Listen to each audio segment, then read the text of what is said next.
আসসালামু আলাইকুম শিক্ষার্থীরা। কোভিড-19 প্যান্ডেমিকের কারণে চট্টগ্রাম বন্দর কলেজ কর্তৃক আয়োজিত অনলাইন ক্লাসে সবাইকে স্বাগত। আশা করি সবাই সুস্থ আছো, ভালো আছো। তো সময় দেরি না করে আমি আমার ক্লাস অতি সত্বর শুরু করছি। আজকে আমাদের টপিক হচ্ছে যে কি আমরা সবশেষ যে ক্লাসটা নিয়েছিলাম সেই ক্লাসে আমি মনে হয় একটা গ্রুপে এই ইন্টিগ্রেশনের একটা টপিক দেখাইছিলাম, কিন্তু বাকি গ্রুপগুলোতে আমি ওই টপিকটা দেখাইতে পারি নাই। তো আমার টপিকটা হচ্ছে এনতম কোটি ব্যবহার করে ক্ষেত্রফলের আসন্ন মান নির্ণয়ে ট্রাপিজিয়াম সূত্রটি আমরা কিভাবে ফাইন্ড আউট করব, এবং এই সূত্রটি দিয়ে আমি পরবর্তীতে কয়েকটি ক্লাস নিব, যেই সূত্রটি আমার জন্য খুবই দরকার হবে এবং আমার এক্সপেরিমেন্টগুলো দেখাইতে বা রিপ্রেজেন্ট করতে খুবই সহজ হবে। তো শিক্ষার্থীরা এ পর্যায়ে দেখো, শুরুতেই আমি এনতম কোটি ব্যবহার করে ক্ষেত্রফলের আসন্ন মান নির্ণয়ে ট্রাপিজিয়াম সূত্রটি আমি কিভাবে বের করব। তো বের করতে হলে আমাকে শুরুতে একটি ফাংশন লাগবে, এবং ফাংশনটি আমি কত থেকে কতর মধ্যে আমি ফাংশনটির আবদ্ধ ক্ষেত্রের ক্ষেত্রফল আমি বের করব। সেক্ষেত্রে আমি কিছু জিনিস তোমাদের সুবিধার জন্য আমি কিছু ব্যাখ্যা লিখে রাখছি বোর্ডে, তোমরা একটু খেয়াল করো। মনে করি a, b ব্যবধি এবং ক্লোজ ইন্টারভ্যাল, দ্যাট মিনস আমি যেই অংশটুকু আমি ক্ষেত্রফল বের করব সেই অংশটুকুর আমি আবদ্ধ করে ফেলতে হবে এত ব্যবধিতে y f of x। পাশে চিত্রে একটু দেখো সবাই, y f of x মানে হচ্ছে এই যে বক্ররেখাটি আমি লিখলাম, যে বক্ররেখাটি আঁকলাম, তোমরা চাইলে বক্ররেখাটি যে কোনোভাবে ব্যবহার করতে পারো, আঁকতে পারো। তো আমি যেভাবে আঁকছি সেভাবে আঁকো, অসুবিধা নাই। তো এই পর্যায়ে আমরা প্রথমে ফাংশনটি আঁকলাম এবং ফাংশনের দুটি টার্মিনাল পয়েন্ট থেকে আমি দুটি লম্ব x অক্ষ বরাবর অঙ্কন করলাম। তো x অক্ষ বরাবর অঙ্কন করার ফলে আমি এই ফাংশনটিকে আবদ্ধ করে ফেললাম দুটি কোটি দিয়ে, যেহেতু আমার টপিকটি কোটি ব্যবহার করে করতে হবে। তো সেই ক্ষেত্রে আমার এই ফাংশনটি অবশ্যই অবিচ্ছিন্ন হতে হবে, বিচ্ছিন্ন হলে কিন্তু ফাংশনটির মাঝখানে গ্যাপ হয়ে যাবে, সেই ক্ষেত্রে আমি ফাংশনটির আবদ্ধ ক্ষেত্রের ক্ষেত্রফল বের করতে পারবো না। এজন্য y f of x রেখাটিকে আমি x অক্ষ বরাবর যেই ব্যবধিতে আমি আবদ্ধ করলাম, ব্যবধির কথাটা আমি বলছি a, যেহেতু x অক্ষের উপর আমি সেই ব্যবধিটাকে নির্ধারণ করব, সেহেতু সেই মানগুলোকে আমি x দ্বারা ডিনোট করব। তো প্রথম মানটিকে আমি x naught is equals to, যেহেতু initial value x naught is equals to a, এবং n-তম যে কোটি সেটাকে আমি xn is equals to b দ্বারা নির্ধারণ করলাম। এর মধ্যে আমি এই ক্ষেত্রফলটা আমি নির্ধারণ করব। তো সেই ক্ষেত্রে একটু খেয়াল করো, আমি আবদ্ধ ক্ষেত্রটির নাম দিলাম PQRS। তাহলে PQRS এই অংশের ক্ষেত্রফল নির্ধারণ করলেই আমি সূত্রটি কিভাবে বের হয়েছে সেটা আমি পেয়ে যাব। আচ্ছা, একটু খেয়াল করো, তার মানে আমি বলতে পারি PQRS এর ক্ষেত্রফল আমি নির্ধারণ করব এবং সেটিকে আমি যোগজীকরণ সাইন দ্বারা কিভাবে প্রকাশ করতে পারি mathematically. That means integration from a to b of f of x। তার মানে এই f of x ফাংশনটির a to b ব্যবধির একটা নির্দিষ্ট সীমার মধ্যে ক্ষেত্রফল নির্ধারণ করাই হচ্ছে আসলে নির্দিষ্ট যোগজীকরণ। সাধারণত আমরা জানি যোগজীকরণ দুই ধরনের, একটি অনির্দিষ্ট এবং একটি নির্দিষ্ট। আর ক্ষেত্রফল বের করার ক্ষেত্রে আমরা অবশ্যই নির্দিষ্ট যোগজীকরণটি ব্যবহার করব। আচ্ছা, এই ক্ষেত্রে আমার পরবর্তী স্টেপ হলো, আমি চিত্রের দিকে একটু সবাই আশা করি লক্ষ্য করবে। চিত্রতে আমি শুরুতেই এই যে অংশটা, আবদ্ধ যে ক্ষেত্রটা, সেই ক্ষেত্রটাকে আমি x অক্ষ বরাবর সম দূরত্বে অসংখ্য কোটিতে বিভক্ত করব, n সংখ্যক কোটিতে বিভক্ত করব।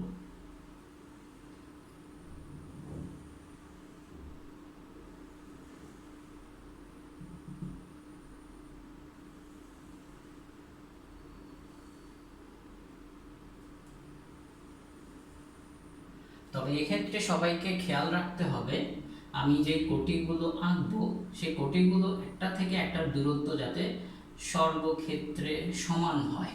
দ্যাট মিনস এই কোটির দূরত্ব এটা থেকে এটার দূরত্ব h, এটা থেকে এটার দূরত্ব h, দ্যাট মিনস নিচে যে দূরত্বটা সেটা সর্বক্ষেত্রে যাতে সমান থাকে। আচ্ছা, এবার একটু খেয়াল করো, আমি কতগুলো কোটি অঙ্কন করলাম। কোটি অঙ্কন করার ফলে আমার পুরো ক্ষেত্রটা বিভাজিত হয়ে গেছে বিভিন্ন খণ্ডে। আমি এই প্রথম যে খণ্ডটা, এটাকে যদি আমি এখানে যদি কিছু নামাঙ্কিত করি, P V Q M N U V R S W Z, তার মানে আমি মাঝখানে কিছু অংশকে নামাঙ্কিত করি না, কারণ এখানে এন সংখ্যক, তার মানে এখানে অনেক অংশ আছে। আমি সব অংশ তো দেখাইতে পারবো না, 2-3টা অংশ দেখাই, তার সামষ্টিক যে সমাকলিত যে যোগফলটা অথবা যে আবদ্ধ ক্ষেত্রটার যে ক্ষেত্রফলটা সেটা আমরা নির্ধারণ করব। তো এই ক্ষেত্রে একটু খেয়াল করো, আমি এই যে প্রত্যেকটা কোটির মধ্যবর্তী দূরত্ব এইচ হওয়ার কারণে আমার এই টোটাল এই এক্স অক্ষের উপর আমি কতটুকু জায়গা নিছি সেক্ষেত্রে একটু খেয়াল করো, আমি টোটাল NH পরিমাণ এক্স অক্ষের উপর আমি জায়গা নিছি। কত? NH। কেন? কারণ আমার এখানে nটা কোটি আর প্রত্যেকটা কোটির মধ্যবর্তী দূরত্ব হচ্ছে h, তাহলে সেই ক্ষেত্রে আমি কতটুকু জায়গা নিছি? NH অংশ। সেই ক্ষেত্রে আমি যদি মূলবিন্দু থেকে চিন্তা করি তাহলে NH সমান আমি কি লিখতে পারবো? xn minus, that means xn থেকে যদি আমি x নট এর অংশটুকু বাদ দিই তাহলে আবদ্ধ ক্ষেত্রটা যে অংশটুকু জুড়ে আছে সেই অংশটুকু আমি দেখাতে পারবো। তাহলে NH সমান xn মাইনাস x নট। আমি আসলে এই সূত্রটা কেন বের করতেছি? আসলে আমার কোটির মান ব্যবহার করার জন্য, কোটির মান বের করার জন্য আমার x এর মানগুলো দরকার হবে। তাহলে সেই ক্ষেত্রে আমি এর ধারাবাহিকতায় আমি আরো লিখতে পারি যে h is equals to x1 minus x naught। আচ্ছা, এই লেখাটা আমি একটু পরে লিখি, আগে আমি x এর মানগুলোকে নির্ধারণ করি। এটা যদি x naught দিই, এটা আমি x1 দিলাম, এটাকে আমি x2 দিলাম, এটাকে আমি x3 দিলাম।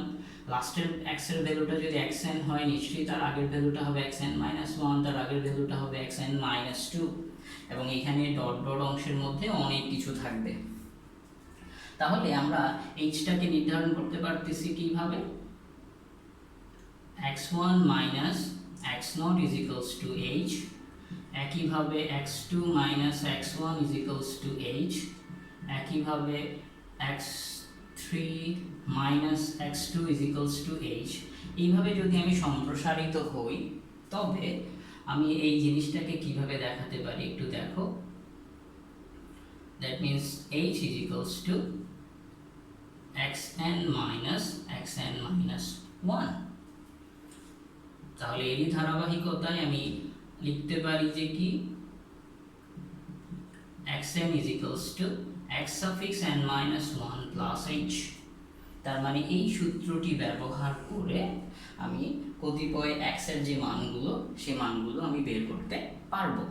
এখন কথা হলো, আমার এই মানগুলো বের করা আমার এখানে মূল বিষয় না। মূল বিষয় হচ্ছে ক্ষেত্রফলের আসন্ন মান নির্ণয় করব কি দিয়ে? কোটি দিয়ে। এখন এই ভুজের মানগুলো আমি বের করে তার থেকে আমি কি বের করব? কোটি বের করব। এখন কথা হলো কোটির মানগুলো আমি কিভাবে বের করব? সেক্ষেত্রে আমি এই পুরো অংশ থেকে ক্ষুদ্র ক্ষুদ্র যে বিভক্তিকরণ অংশগুলো সেগুলোকে আমি নিব। একটু খেয়াল করো, আমি যদি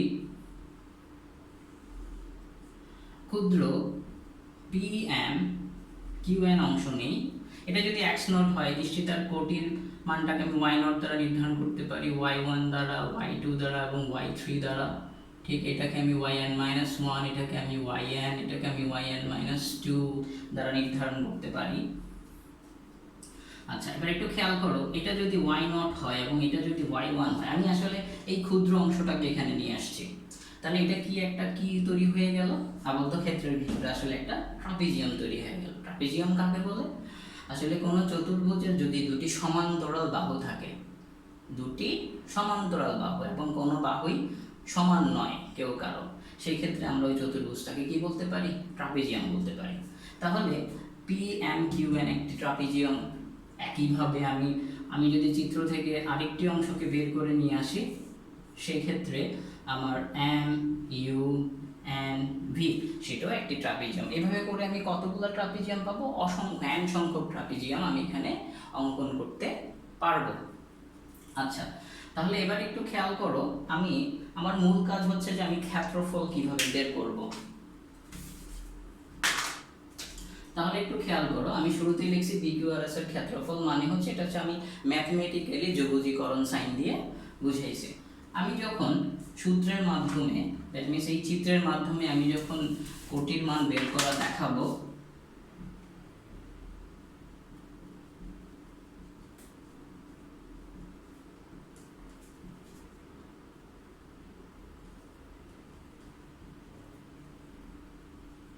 তাহলে ক্ষেত্রফল A = A দ্বারা কেন ডিনোট করলাম, কারণ A ফর এরিয়া, আর এরিয়া দ্বারা আমরা ক্ষেত্রফল বুঝি কোনো আবদ্ধ ক্ষেত্রে। আচ্ছা, তাহলে আমরা এই ক্ষেত্রে লিখতে পারি যে PQMN ট্রাপিজিয়ামের ক্ষেত্রফল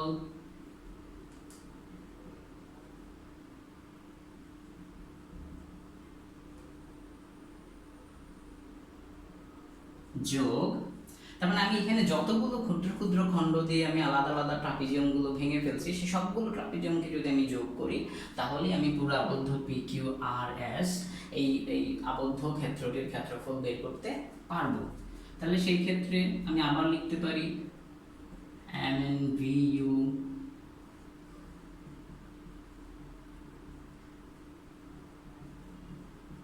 ট্রাপিজিয়ামের ক্ষেত্রফল যোগ ডট ডট ডট, কারণ এর পরের ক্ষেত্রগুলোকে আমি আসলে কোনো নাম দেইনি, যার কারণে এগুলো ডট ডটের ভেতরে চলে যাবে, এবং শেষে আমি একটা ক্ষেত্রের নাম দিছি, এটা হচ্ছে WRSZ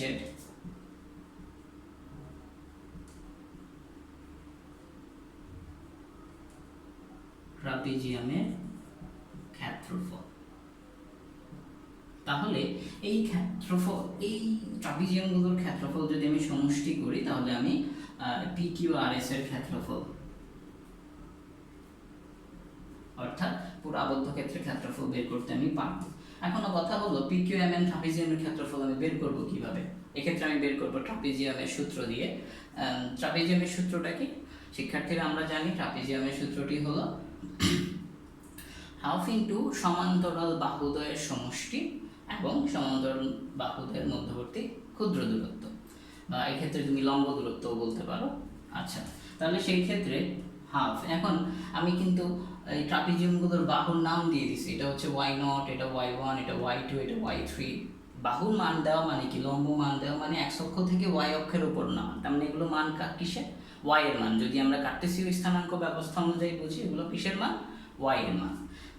তাহলে y এর মান যদি বুঝি, তাহলে প্রথম PQMN এই আবদ্ধ ট্রাপিজিয়াম ক্ষেত্রটির ক্ষেত্রফল হাফ ইন্টু সমান্তরাল বাহু। সমান্তরাল বাহু বলতে PQ এবং MN বাহুকে বোঝায়। PQ বলতে আমি Y0 বুঝি, MN বলতে আমি Y1 বুঝি, এবং তাদের মধ্যবর্তী দূরত্ব বলছি ক্ষুদ্র দূরত্ব, সেক্ষেত্রে লম্ব দূরত্ব বলতে পারো। তাহলে তাদের লম্ব দূরত্ব কি? প্রতিটা ক্ষেত্রে তাদের লম্ব দূরত্ব আমি ধরে নিয়েছিলাম শুরুতে h, তাহলে h প্লাস MNVU এই ট্রাপিজিয়ামটার ক্ষেত্রফল আমি যদি বের করি, তাহলে সেই ক্ষেত্রে একইভাবে হাফ ইন্টু সমান্তরাল বাহুদ্বয়ের সমষ্টি, দ্যাট মিনস Y1 প্লাস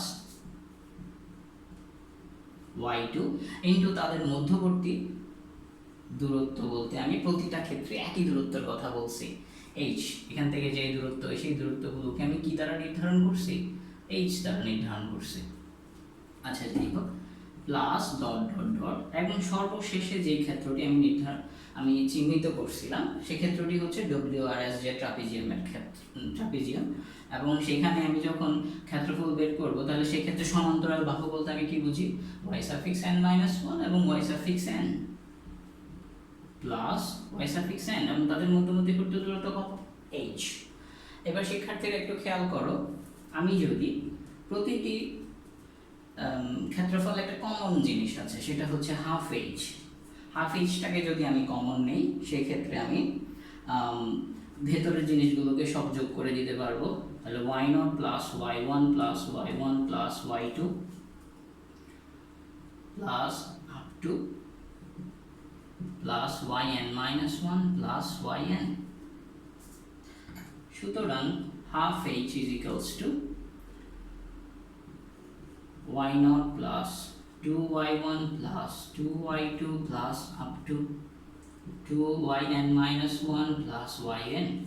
তো তোমরা ক্যালকুলেশনের ফলে দ্যাট মিনস আমার কাজের পরে দেখলাম যে শুধুমাত্র টার্মিনাল যে দুটি পয়েন্ট তারাই শুধুমাত্র দুটি সিঙ্গেল কোটি থাকে এবং বাকি সবাই দুটো দুটো কোটি নিয়েছে। তো সেই ক্ষেত্রে আমি যদি এই হাফটা দিয়ে প্রতিটা জায়গায় গুণ করে দিই, এইচটাকে যদি রেখে দিই, তাহলে আমার সূত্রটি কীরকম দাঁড়ায় একটু খেয়াল করো। y0/2 plus y1 plus y2 plus up to yn minus 1 plus yn divided by 2। That means প্রান্তে যে দুটি কোটি থাকবে তাদের নিচে অলওয়েজ 2 থাকবে এবং ভেতরে যত রকমের কোটি থাকবে তারা সিঙ্গেল আলাদা আলাদাভাবে থাকবে। এটাই হচ্ছে যে কি আমাদের nতম কোটি ব্যবহার করে ক্ষেত্রফলের আসন্ন মান নির্ণয়ের ট্রাপিজিয়াম সূত্রটি, এবং এটা দিয়ে আমরা পরবর্তী এক্সপেরিমেন্টগুলো খুব ভালোভাবেই করতে পারবো। এবং এখানে মূল কাজ হচ্ছে এক্স এর মানগুলো বের করে, কোটির মানগুলো বের করে আমরা ক্ষেত্রফলের সূত্রে ট্রাপিজিয়ামের এই সূত্রটাই আমরা বসিয়ে দিব, তবেই আমরা যে কোনো আবদ্ধ ক্ষেত্রের ক্ষেত্রফল বের করতে পারবো। তো শিক্ষার্থীরা আজ এ পর্যন্তই, আশা করি সবাই ভালো থাকবে, সবাই বাসায় থাকবে, স্টে হোম, স্টে সেফ, নিরাপদে থাকবে, এবং সবাই যদি বের হও এবং দরকারে যদি বের হতে হয় মুখে মাস্ক, প্রয়োজনে হাতে গ্লাভস পরে বের হবে, কারণ আমাদের যেই ভাইরাসটি আছে সেই ভাইরাসটি খুব একটু ভারী ভাইরাস, এটি একটা নির্দিষ্ট দূরত্ব পর্যন্ত ছড়ায় না। সুতরাং যদি নিজে সেফ থাকো, পরিবারের সবাইকে সেফ রাখতে পারবে এবং ভালো রাখতে পারবে, সুস্থ রাখতে পারবে। আশা করি সবাই ভালো থাকবে। আসসালামু আলাইকুম।